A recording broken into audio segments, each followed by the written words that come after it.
Hello, everyone. Welcome back to the main event. You here with me, Daniel. And Aaron. Aaron, we've got 4 more groups to go through. I'm going to make a rule. What is the rule? You're not allowed to start an episode by saying it'll be a nice quick one today. Yeah. All the episodes become the same amount of time. Same length regardless. Let's try and fly through some of these then. It'll not work. But That still counts. We're not allowed to. No. You never said I wasn't allowed to say that. Right. Group E, Aaron. Shut up and let me continue this podcast. Group E. We've got Atletico Madrid away to Celtic. That's the first game we're going to look at today. What are you thinking? Celtic just aren't very good, are they? No. I'm pretty sure we said that. They play later on tonight. We don't know the starting lineup yet, so we may come back to it later if we remember. But Atletico Madrid, they're not. It's very different Atletico Madrid than what we're used to, I guess. Currently sitting fourth, and then in terms of Champions League, they're sitting comfortably top. Yeah. I brought Jimenez in last week on my wild also card. 3 goals against. Yeah, it's not the defensive, solid back performances that we're used to seeing, I guess. I fancy them to keep clean sheets in these two, to be honest. So I have Jimenez, although he was injured, and I don't know when he's back. So that's an issue. That's just another issue that I have, Aaron. What a shock. I'd likely just keep him in case, just in case he's fit. And if he's not, because it's a Wednesday game, which isn't ideal, then it's more so at least I've got him for Celtic at home and Lazio at home. It was my 5th defender, and he was a panic. It was just such a panic decision because I didn't really know who else to get with the budget that I had, and I wanted to leave some money in the bank to be able to get up to Haaland, so I didn't want to spend all my money. It's not really an issue now because I'll probably get rid of maybe if I want to take a hit, I'll get rid of Odegaard. Yeah, it's a little bit of a problem. I think obviously defensively, Hermoso's not exactly cheap. It's the problem with Atletico Madrid defenders. They are you've got to pay for what you get with them, but they have been doing well defensively. I can't see Celtic doing anything in this game, to be honest. I think obviously the struggle to score against Lazio, but they did, which is fine, and we sort of did say that we thought that they would. But Atletico Madrid are still better than Lazio. How are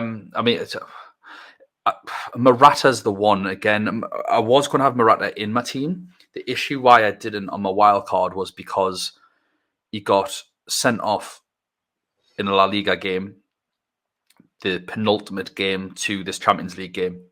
In his replacement, scored 2 goals.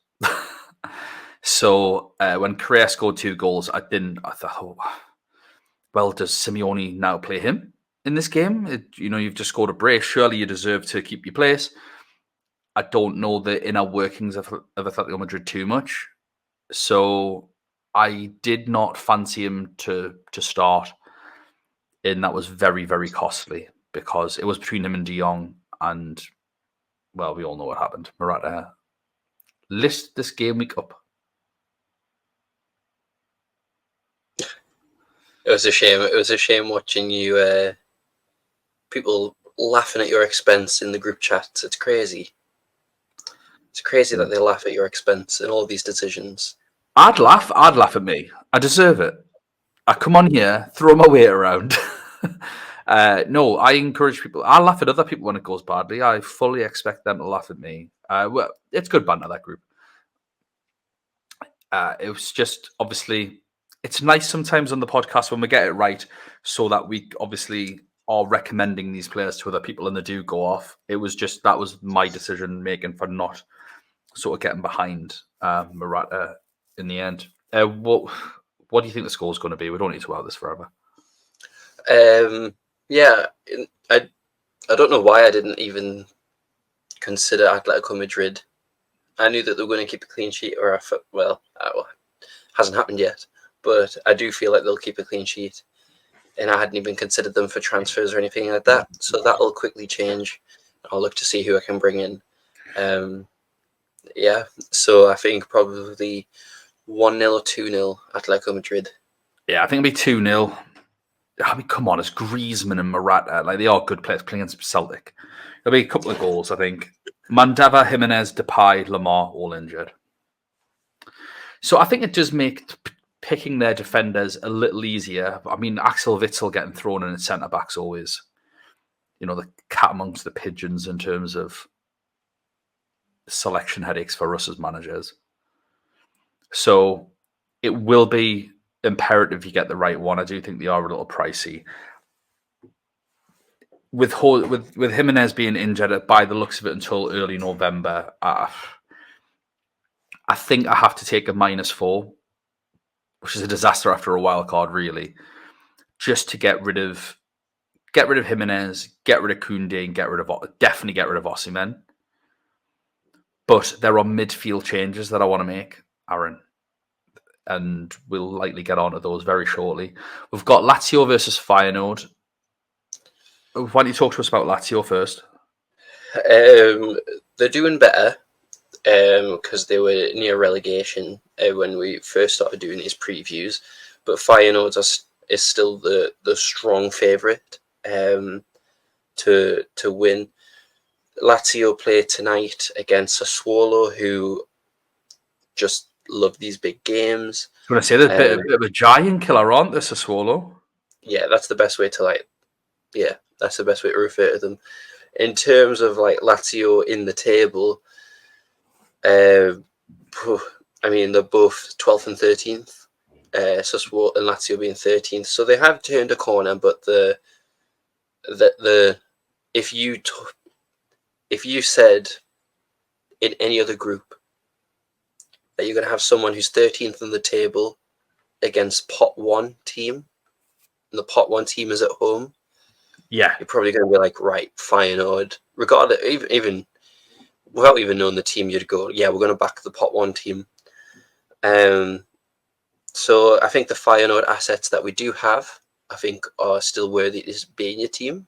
Lazio are playing a few tough games, and we'll see how the Sassuolo game goes. But Feyenoord are heavy favourites, and I don't blame them because they have the Rome derby. I don't know what the actual Italian term is for that, but they play against Roma next week, and that's going to be quite a head turner. People definitely want to play in that match. So I think this has a Feyenoord win written all over this personally. I don't disagree. I think Vellenreiter could be a good goalkeeper. It's just at his price point. I think Lazio struggle to score in this game.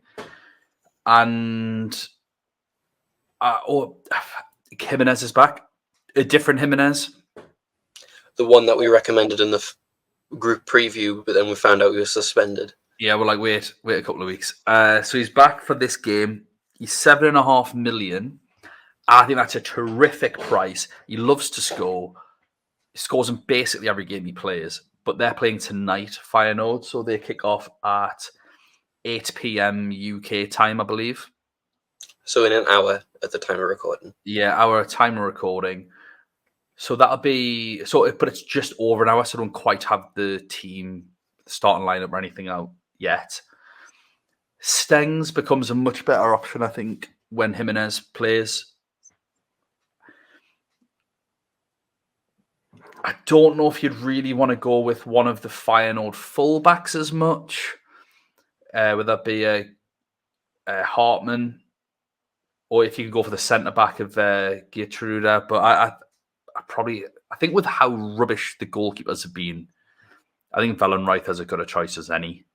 I think he even got loads of points last week, despite the fact that he conceded 3 goals. I'm sure he still actually raked in a bunch of save points, which is surprising because he's been quite poor, to be honest, throughout the season in the Eredivisie.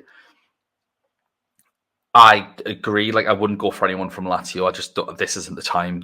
You've just mentioned about Roma. Next weekend, they laboured to the Celtic result and Feyenoord at home, and then even away to Lazio, you still maybe fancy Feyenoord. It'll be interesting. What do you think the score's going to be? After all that, I'm going to say Lazio 3-1. I'm just very full on you grading. No, I think Feyenoord will win 2-0. I agree. I think it's going to be 2-0. On to the group of death. We'll start with league leaders, Newcastle United. Yeah, I was about to ask a question with this. I don't know if my phone's glitching, but it shows that Newcastle are top. I don't know if that... I don't know. Yeah, you don't need to send your phone back, Aaron. We are top of the group, as was sung around St. James's Park just after Fabian Schär smashed one right into the top bins. I was at that game. I've got a ticket for the Dortmund game as well at home. I don't have a Dortmund away, so you just need to travel to all these matches. My streak will come to an end for Dortmund away. I don't think I could afford it, even if I did get a ticket, to be honest. But to see all 3 teams play in the group, I couldn't have asked for any more. 1 away, 2 at home. I think I'd be greedy to be wanting anything more than what I've received. So I cannot wait for that. So we'll start with that games. Dortmund v Newcastle. So Newcastle won 4-0 today. The first half... Who do we think we are? I think that's like 6 clean sheets in 8 games or something like that now. We are playing really, really well. I just think we're a cut above most teams in the league. There's obviously that like little bit at the top that will struggle. You know, your man, obviously Brighton absolutely destroyed us. But I think we're a lot fitter than we were at the start of the season, so that we can play that Eddie Howe style, which does help a lot, because at the start of the season, you could see that it was just trying to build up to that point. We are so dangerous at home, and Borussia Dortmund aren't the greatest team. Let's be honest this season. I'm just about to bring up some Dortmund stats, but in terms of Newcastle, we were all the highest scoring defenders in the game. Yeah, like we were outstanding today. That right hand side, Jacob Murphy got a goal and 2 assists. It was unbelievable today. He probably won't play. I think it'll be Mickey starting. I think if I was to chance my arm at a team, it's going to be Pope, Trippier, Shaw, Lascelles, Byrne, Longstaff, Bruno, Joe Linton, Gordon, Isak, Miggy. I think that'll be our team personally. And I just think we'll win the game. I just think we are a really, really good home team. And I think if we do win the game, that has to put us as favourites to qualify. I think we're already favourites to qualify, obviously, because we're top. But regardless, it goes on head-to-head, doesn't it? Does it still? Is that still a rule? I know. I believe it's head-to-head. Flop. And so Milan have drawn both their games 0-0, which somehow Rafa Leao was the player of the match in both games. Yeah, but Tomori's the highest scoring defender in the game so far, with 18 points as a result of that. But Byrne, then Shaw, then Hakimi, like, for the group of death, defenders are the place to go. It's absolutely. Hakimi, after conceding 4 goals. Well, all of his 15 points came in game 1. He got 0 in that second game. Donut against us. To be fair, I mean, it's one of them where I think it was said don't go Hakimi because I fancy Newcastle to score. Said we'd have to score 2 or 3, but I did not expect Dan Burn to do so well against Dembele and Hakimi.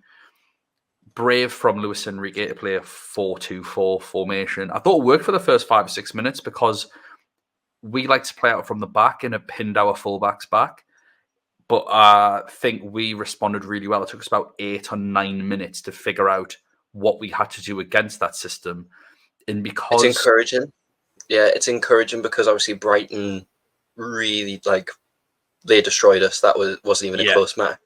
Playing the same system, and so the fact that we were able to respond so quickly to another team playing the exact same system shows that Eddie Howe is like, I can't imagine him shouting, but he definitely got in their faces after that result. 100%. And Luis Enrique's team choice wasn't as good as Brighton's. Brighton's, I think they had Solly March playing and they had Estupiñán playing. Plus, obviously, they had the forwards. And what it meant was, if we ever did respond, they could change their system. So they could have went to 3 at the back and wing backs. They could have played a box standard 4-3-3 formation. Because they had Mawani and Gonçalo Ramos up front, and Mbappe and Mawani were swapping around. And then they've got a wing back at right back and a centre back at left back. They were stuffed. They couldn't change formation. They couldn't then adapt. Yeah. Because I just thought it was laziness from Paris. Like, I think all they did was they looked at a game that Newcastle got beat and just went, right, we're going to do exactly the same thing that they've done. And Newcastle, Eddie Howe giving him like a more praise than what he gets, which he rightfully gets. I think they were like, right, teams might try to do the exact same thing against us that Brighton have just done because it was so easy. So, yeah, I think that it was just laziness on the Paris Saint-Germain side and due diligence from the Newcastle side in terms of responding to a loss. Yeah, I agree. In terms of our assets, you could go for a defender from this game. Trippier is magic, but again, he doesn't get bonus points in this game. Like so many of these points in FPL, that makes him worth the money, the extra money, are bonus points because, I mean, he does get attacking returns, but it obviously does diminish. Like you got 2 more bonus points again today. I captained him in FPL, and it didn't go. I've got Salah and I've got Alvarez, and I was thinking, oh, which one of these? And I've got Son and Madison. I was like, who do I captain out of this lot? So obviously I've lost a few points on Salah, but thankfully Trippier outscored Alvarez, who outscored Haaland, and I think a lot of people captained Haaland. So that worked out all right. Because this isn't the only game I've gone without Haaland in. But I think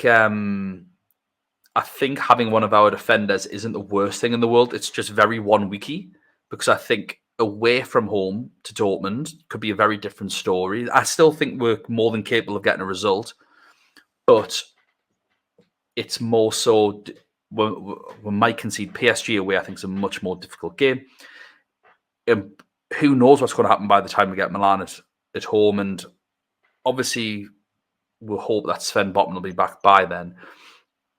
Anthony Gordon at 5.5 million, I think for those on a wild card, people should really consider that, especially if they are looking to go for premium elsewhere. If you're going for Kieran Trippier, then I think you should be going for Anthony Gordon as well.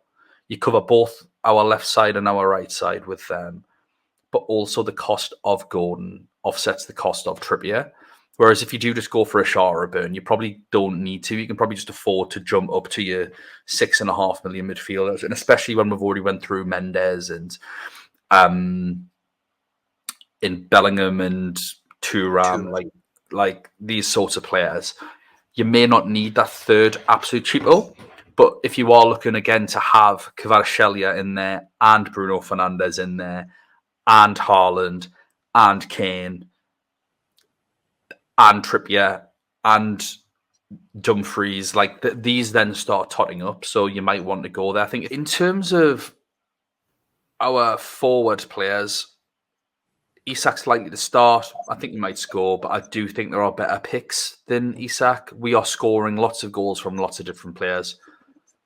And I mean, Wilson might start. That's always the thing. Wilson might start. He started today, but I do think Isak will start. Wilson started today purely, I think, based on Isak's fitness. He did come back with an injury. So it was good that he was even able to get 20 minutes today, Isak. But he's likely going to play. I just think when you've got Jimenez against Lazio and you've got all these other players that we've already mentioned, we've got more to mention on this pod. There are some outstanding players to bring in up front that are outside that premium bracket. I just don't have. I love Isak, but there's no guarantee he's going to be the one to score. Could be Miggy, could be Anthony Gordon. Miggy got 11 points last week, I think. All Mhm. at what time is it? 20:53.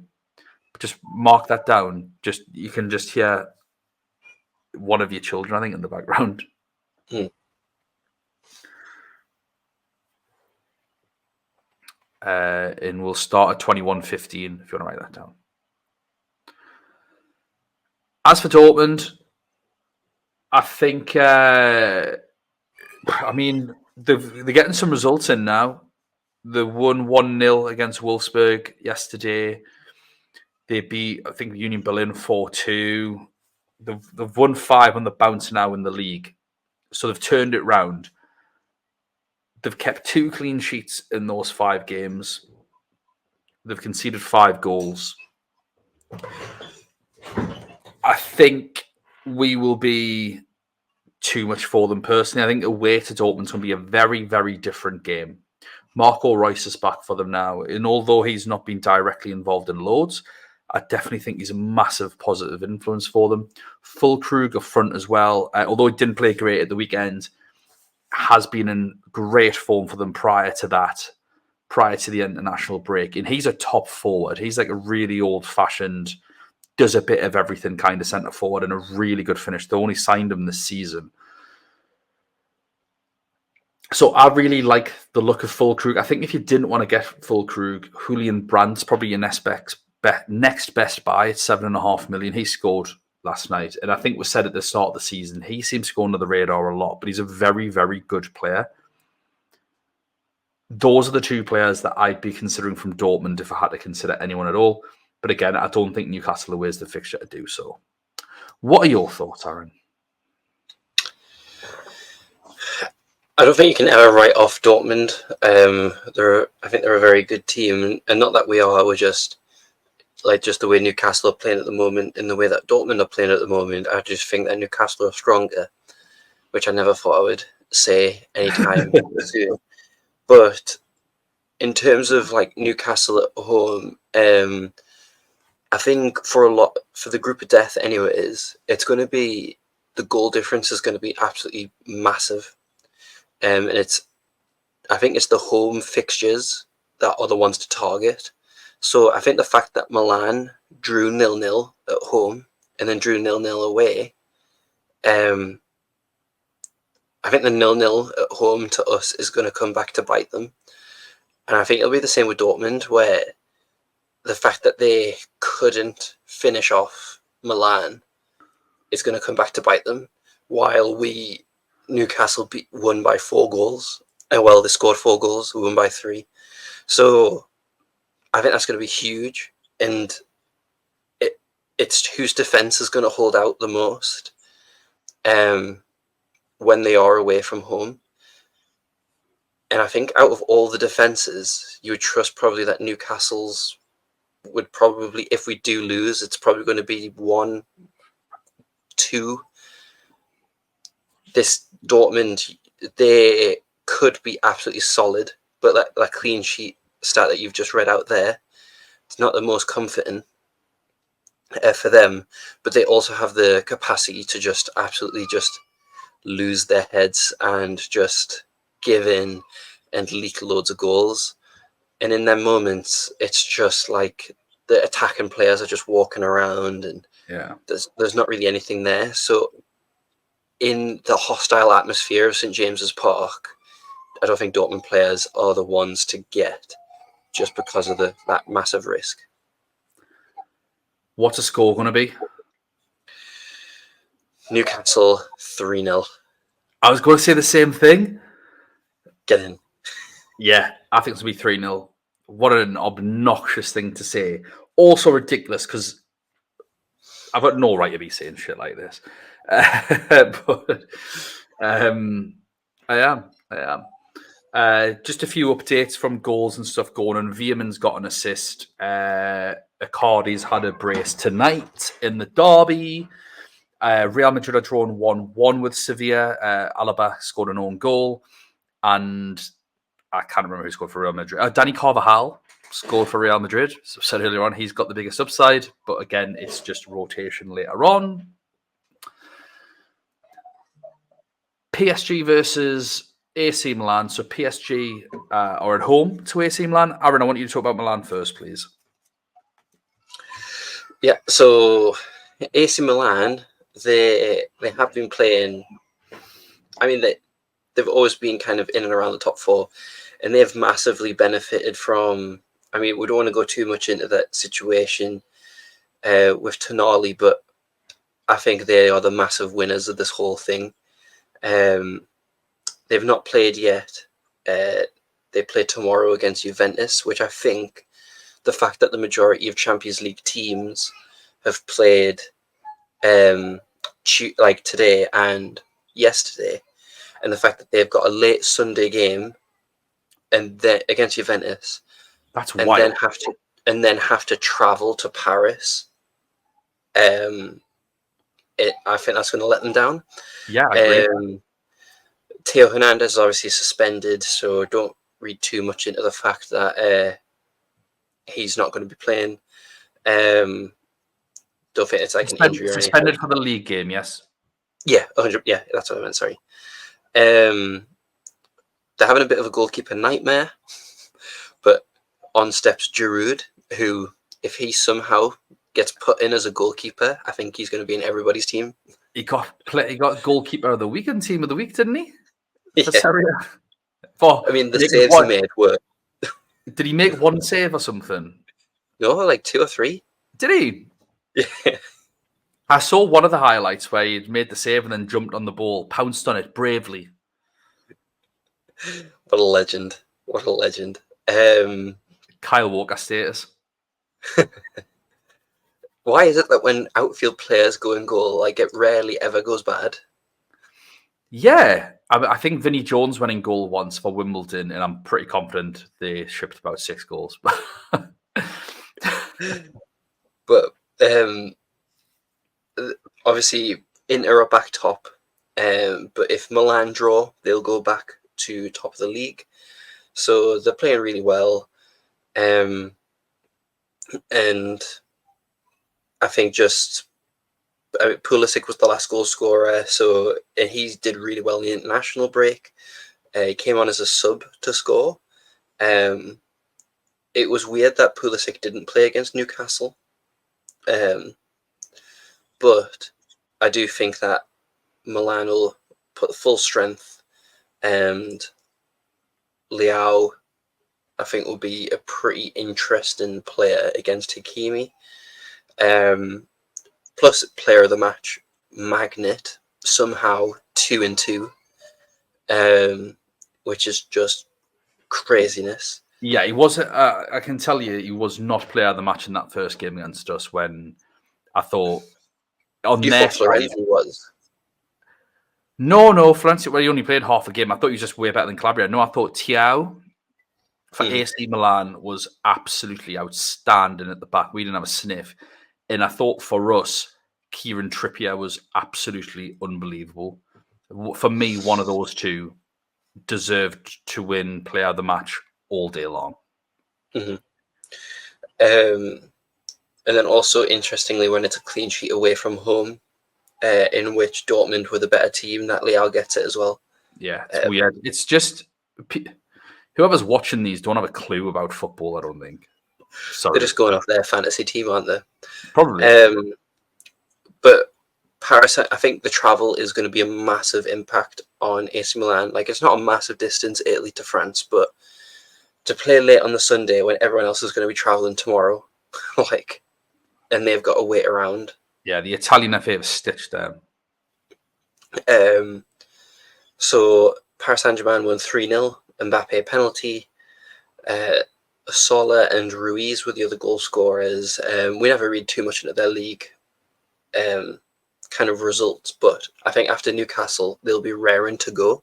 And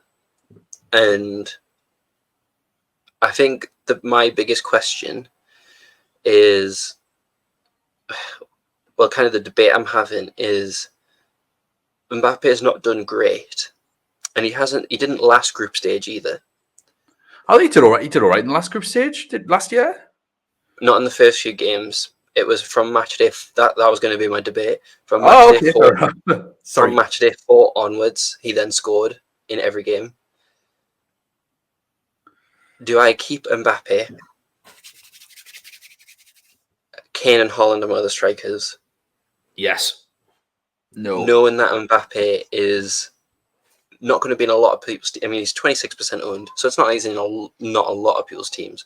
But amongst the people who we talk to, he's not going to be in their teams. I'd say is Mbappe a better option than Bruno Fernandes and Kvaratskhelia? Right, here we go. I'm going to say no. And the reason is I don't disagree. I think he will score in all 4 of these games. But I think he's going to score 1 goal in each of the games. I think for 11.5 million, it's just not high enough returns. The team look very disjointed at the minute. He's having to score a lot of penalties. He might get player of the matches, which definitely boosts what he could get. Like, if he scores, he's probably getting player of a match in the same way as that Liao does and all this sort of stuff. And I think when you have other players that we're about to talk about that could just go off because of the fixtures, also players like Bruno Fernandes that you only want for 1 week to then get Saka in for 2 home games and things like that. Not having 3 premiums allows you to do that. If you've got Sané in, for example, like you can only afford 1 premium midfielder, I think, if you've got 3 premium forwards. And even then, I think you're going to be having 4.5 million midfielders and all sorts. I think it ruins your team. And Haaland could absolutely explode. But if you didn't have Haaland, then I'd recommend having Alvarez, who is outperforming Haaland at the moment, for cheaper. And then you've got Harry Kane. Like, I just don't think Mbappe is a captaincy option in any of this. So for 11.5 million, that's a lot of money to spend on someone that I wouldn't captain. That's the only issue. I do agree that I think he's going to score in all 4 games, but I don't think it's not about Mbappe, it's about Mbappe plus a 4.5 million midfielder versus a Pender. It's 7.5 million, and then having an 8.5 million midfielder in there. Like, you could have Odegaard and a Pender or Mbappe and Baronetsia. It's an absolute no-brainer.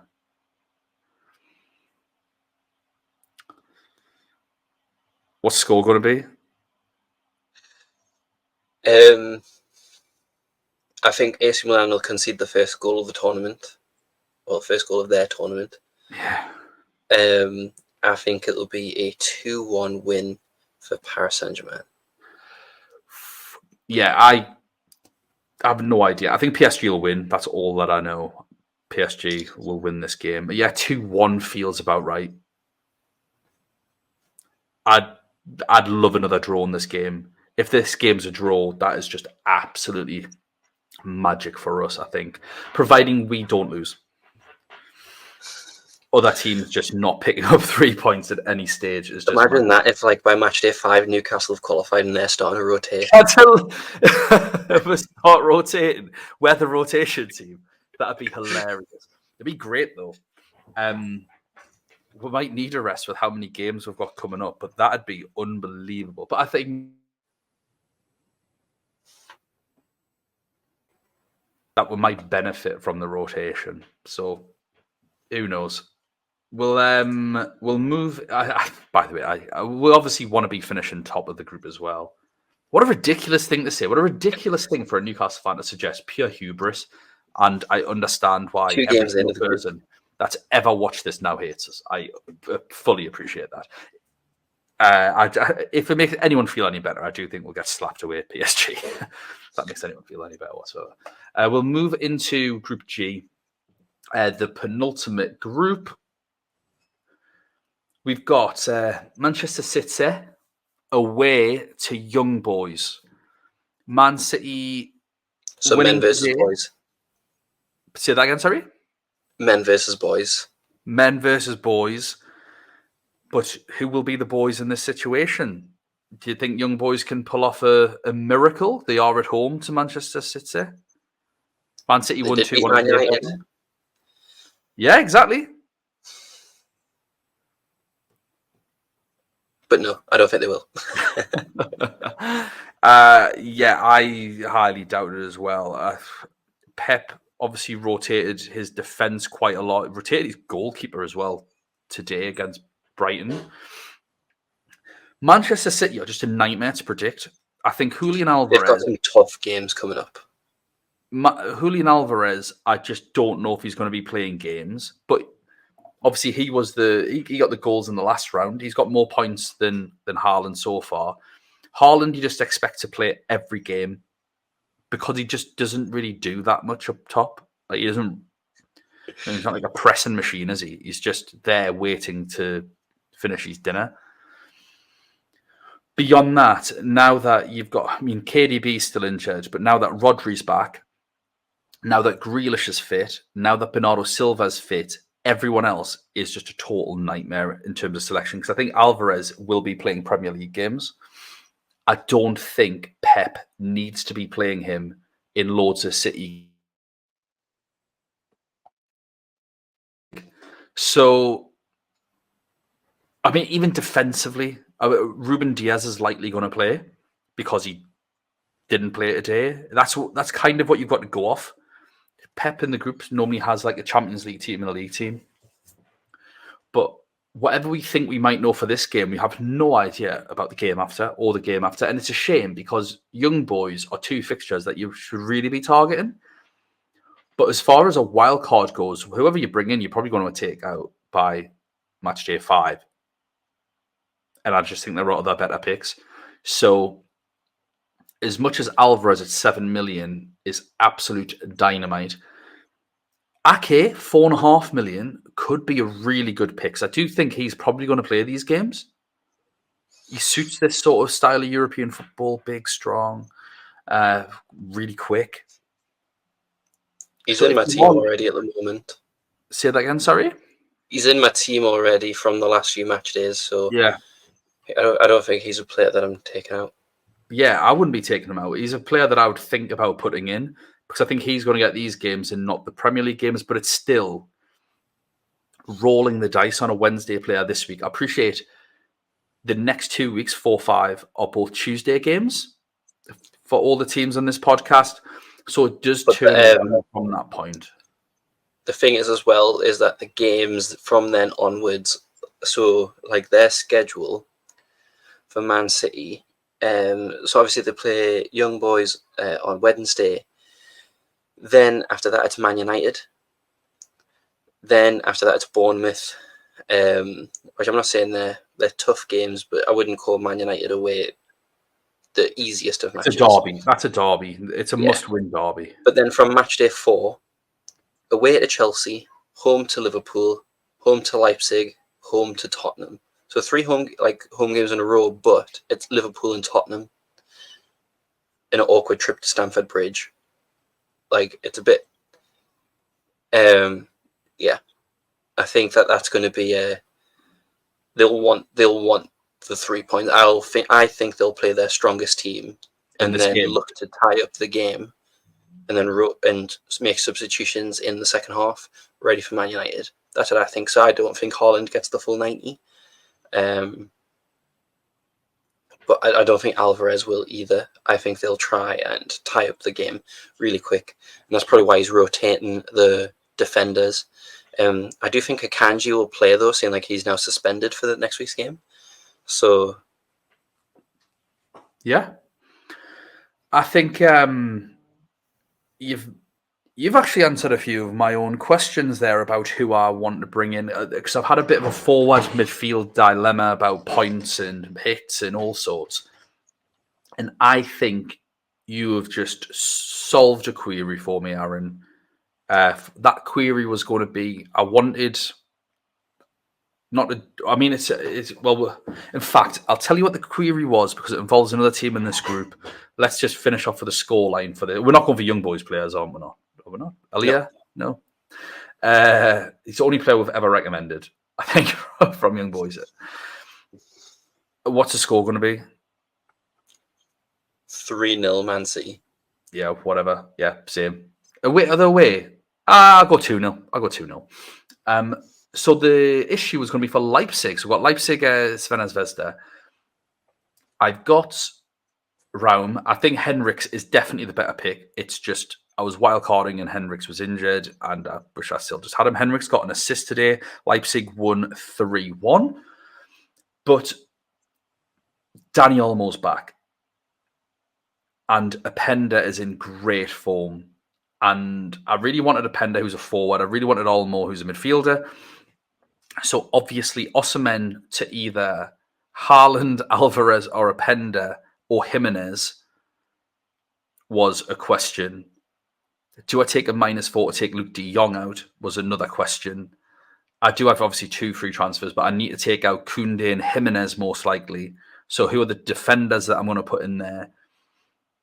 Do I need Olmo to come in for Martin Odegaard? But I think from having this conversation, I can keep Odegaard in and I can move Osimhen to Openda, who was on fire today. He's just scoring in so many games. He's 7.5 million, absolutely nailed up top for Leipzig.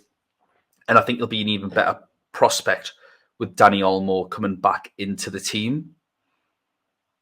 Olmo 7 million, anyone that's wildcarding, like this is it. Get Danny Olmo on your team. Sod Xavi Simons, he's 0.5 more expensive Olmo, and he's just a better all-round player. Often plays higher up as well. Can play up front with Openda. I think Olmo's a better pick than Openda. It's just not what's going to fit my personal team at the moment. Again, Henriks over Raum if you've got the chance. But as long as you've got one of them, you could feasibly go triple Leipzig against Sven Zvezda. They won 3-2 today, and I think the opening goal was an own goal anyway, against absolute nobodies. No offense to the team they were playing, but never heard of them. I think Leipzig at home to Red Star are going to give these a proper footballing hiding, personally. I think this is going to be a 3-4-0. And they would be, I'd say Henriks, Olmo, Openda, or Raum, Olmo, Openda are your triple up. Anything else on that? What's your prediction?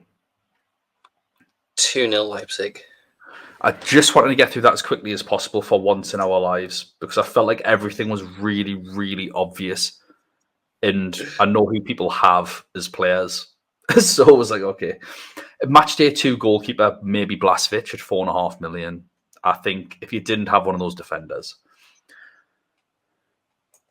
The final group we have, let's start with Barcelona.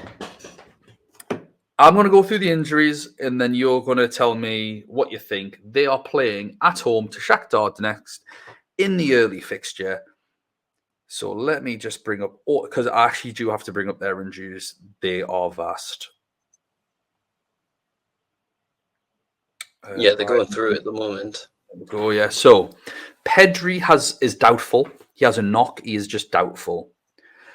Jules Koundé is out until late November, much to my own lament.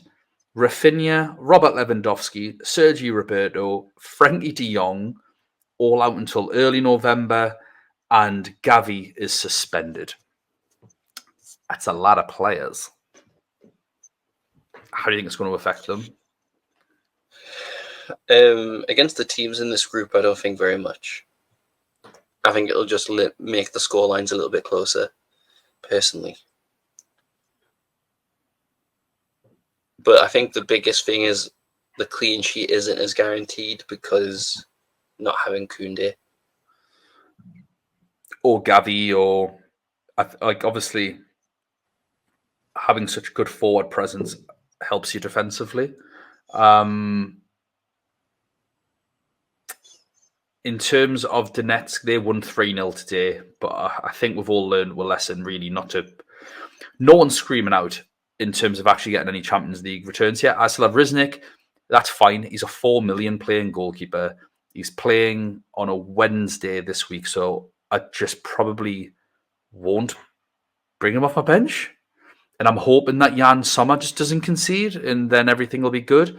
And then from then, he's got 2 Tuesday fixtures, which means he can just play him and see what happens. I actually think for 4 and 5, he's good against, because Barcelona away is a game where he might just absolutely rock out loads and loads of saves.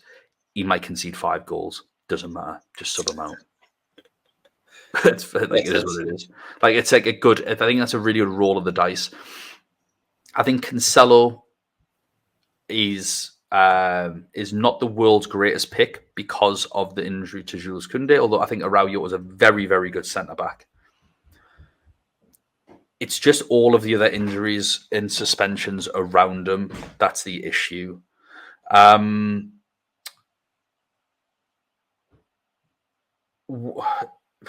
Obviously, we're not recommending anyone from Donetsk. So, what's your scoreline for this game, Barcelona versus Donetsk?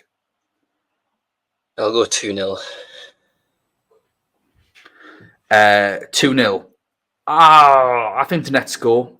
I think it's going to be. I hope they do. I mean, we should probably mention João Felix. João Felix is probably going to be Barcelona's best player, if you like, in terms of maybe where you can get points from. Maybe it is Cancelo going forward. Obviously, we don't pick Cancelo for defensive returns, do we? So that could be the case.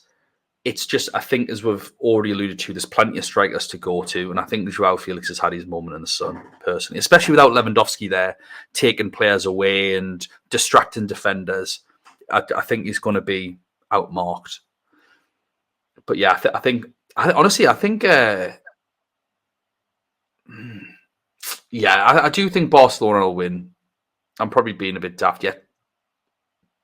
3-1 2-1 Barcelona. The very last game we've got of the night, FC Porto versus Antwerp. Antwerp have a bunch of injury concerns themselves. In terms of doubts, Velhurst, Cobain, Vines, Onyeka, Engels. Richie DeLay is out. So Richie DeLay is generally their starting right back. Onyeka has obviously played right wing this season, so he's fairly important to them. Not that I think it's going to overly matter in a game at home to FC Porto, because Antwerp are just generally pretty naff. What do you make of FC Porto? I think these are the two games to kind of target. I was tempted to buy them in terms of the wild card. I think that it could be a team where there's definitely points in there, and I don't know how many people are actually going to try and get them in. I don't know. Have you got any in your wild card? I had, and obviously still have in my team, Galeno. On penalties, really, really cheap. That's the long and short of my thought process for FC Porto. I don't really know what else to say. Taremi isn't really doing it. Evan Nielsen seems to be the one that's getting goals. I think he's got a couple of goals in his last 2 games. But yeah, I have Galeno for this game against Antwerp. I just think if they get a pen, he's on it. He could go off, especially when the Porto are playing away from home, because Antwerp have to come out. Like, with how the group stands, this is a game that they need to target, a home game to Porto. And as soon as they come out, I think that's going to open things up for Porto to attack. Obviously, Marcano's still injured for Porto, so that's going to be like, defensively they're still weak, Porto, because of Marcano and Pepe, etc. Like Danny Carmo's not the one. I think he got sent off at the weekend or the game before the international break. What a shock! He's an absolute trap, that man. So yeah, I think Galino's still good at 6.5. I think he's 6.6 now. I think he got a price rise. That's why I got him in.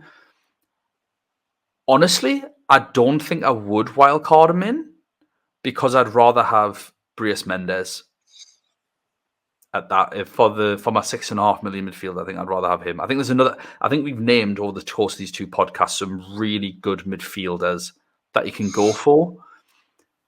I went on Galino early, and it's probably shooting us in the foot a little bit. I think we'll see. We'll see how this game week goes. I think by game week 5, he's someone that might have to come out, but who knows? Feels like chasing points a little bit. Are you going for anyone from Porto? I assume you're not going for anyone from Antwerp. No, I'm not that brave. I think it was just one of them where I was having a look, but in terms of, I prefer other options. But I'd probably go for the defence. Yeah. But then Porto haven't been the same defensively strong unit that they have been in seasons past. But Antwerp at home, they're away.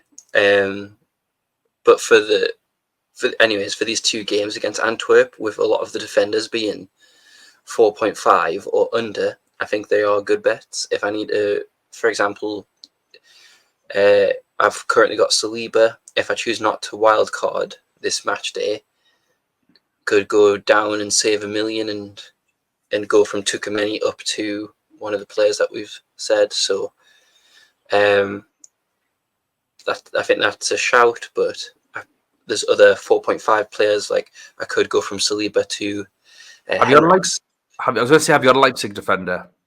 I've got the goalkeeper. I took out Henriks last. Yeah, maybe he got a price rise. A bit strong. So, but I think Henriks is going to be a good pick. Yeah. And if you double up, that's a differential in itself, because I think a lot of people will have one Leipzig defender. They'll have one of them and they'll bank on the attack and return from that player. If you have the goalkeeper and one of them, then and they do keep a clean sheet, you're winning. Well, like that's the thing. With it being a Wednesday fixture, I don't want to lose out on Leipzig points by having the goalkeeper. Like, if Sommer doesn't keep a clean sheet, if he does keep a clean sheet, sorry, then you're not going to even play the goalkeeper. Yeah, so I'm missing out on them points. Yeah. What's the score going to be for Porto versus Antwerp? We'll go 1-0 Porto. I want to go 2-0 Porto. I don't think Antwerp are particularly good. That's that, Aaron. 32 teams, done and dusted. How are you feeling? Emotionally, physically, mentally exhausted? Physically tired, mentally you look it. Exhausted. You are aging years across these 2 hours alone. I know. It's what fantasy does to you. Well, make sure you get some decent moisturizer and a Secret Santa, mate. Don't worry. Thank you so much for everyone else that's put up with us talking for the last 2 hours across these two podcasts. We really, really do appreciate it. Please don't forget to like this video, subscribe to the channel, and also if you are a Newcastle fan, feel free to subscribe to the GallowgateShots YouTube channel as well. We are on Twitter at UCL Fantasy Pod. Best of luck, everyone, for this round. Lots of chips to be played, I imagine. Hopefully they go better for you than the Limitless Wildcard lot in match day 2. Not really. Hope you will fail. And we shall see you all next time. Bye now.